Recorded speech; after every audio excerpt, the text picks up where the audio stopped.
cinta selalu. Farzana Sport, Farzana Group. FC Volendam resmi promosi ke Eredivisie. Dan lebih spesialnya lagi, salah satu pemain muda mereka adalah pemain yang sedang jadi sorotan fans Indonesia. Siapa lagi kalau bukan Mauro Zylstra, pemain muda berdarah Indonesia yang potensial banget buat jadi bagian dari masa depan timnas. Mauro Zylstra, nama yang mulai ramai dibicarakan oleh fans sepak bola Indonesia di media sosial. Dia adalah pemain muda berdarah Belanda Indonesia dengan posisi utama sebagai striker. Usianya masih belia, tapi sudah jadi bagian dari proyek pengembangan di tim utama FC Volendam. Mauro dikenal sebagai pemain yang pintar membaca permainan dan punya disiplin taktik yang kuat. Dua hal yang sangat dibutuhkan untuk sukses di sepak bola modern. Dan tentu saja fakta bahwa dia memiliki darah Indonesia pun membuatnya masuk dalam radar para pengamat dan fans yang ingin melihat generasi baru timnas Indonesia punya lebih banyak pemain berkelas di Eropa. FC Volendam sendiri adalah klub yang sudah sangat dikenal di Belanda. Mereka punya sejarah panjang, akademi yang kuat, dan fanbase yang loyal.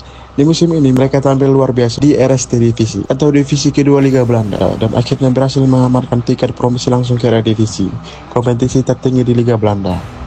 Dan ini bukan sekedar promosi biasa, ini adalah langkah penting bagi FC Volendam untuk kembali ke kasta elit setelah sempat bolak-balik degradasi promosi di beberapa musim terakhir. Artinya musim depan mereka akan menghadapi tim-tim besar seperti Ajax Amsterdam, Feyenoord, PSV Eindhoven, AZ Alkmaar, dan klub-klub top Belanda lainnya. Dan untuk Mauro Zylstra ini adalah kesempatan emas, karena kalau dia bisa tampil konsisten dan menunjukkan kualitas di Eredivisie, otomatis namanya akan semakin membesar. Dia akan dapat lebih banyak perhatian, bukan hanya dari fans Indonesia, tapi juga dari pelatih timnas dan media internasional.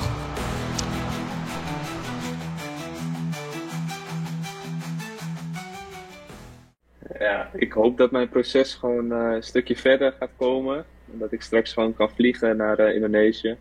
Om ook natuurlijk de president te ontmoeten van de bond, Erik Thohir. Yes. En ook dat ik gewoon een stap dichter bij mijn proces kom. Zodat ik kan spelen voor Indonesië uiteindelijk.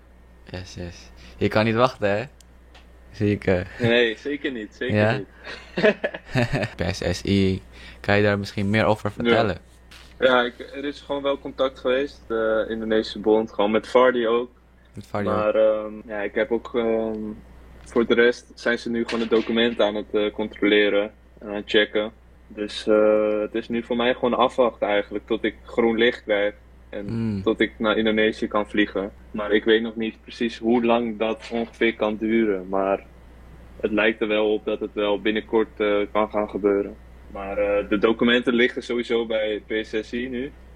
Het is nu alleen afwachten tot zij alles hebben gecontroleerd. Zijn moeder komt uit Indonesië. Dus vooral mijn vaders kant.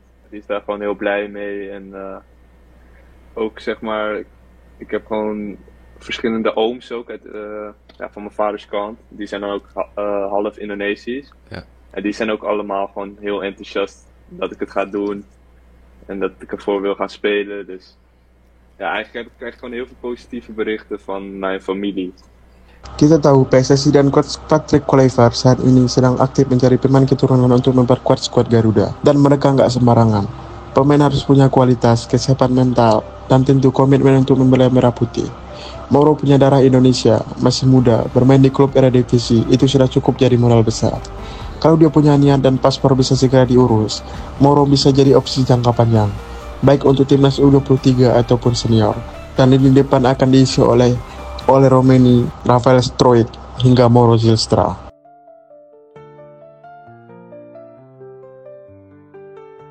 Tapi tentu jalan Mauro nggak akan mudah. Promosi ke Eredivisie artinya persaingan makin ketat. FC Volendam kemungkinan akan mendatangkan beberapa pemain baru dan memperkuat skuad. Dan Mauro harus menunjukkan bahwa dia layak bersaing di level tertinggi. Dia harus terus meningkatkan stamina, konsistensi, pengambilan keputusan, dan jangan lupa mentalitas juara. Tapi di usianya sekarang, bisa ada di tim yang promosi ke Eredivisie adalah prestasi yang luar biasa. Dan kita sebagai fans Indonesia harusnya bangga dan terus dukung dia. Jangan sampai talenta seperti ini lepas begitu saja, seperti yang pernah terjadi dengan beberapa pemain diaspora lainnya. Sekarang, saatnya kita kawal dan dorong agar Mauro makin dekat dengan seragam merah putih.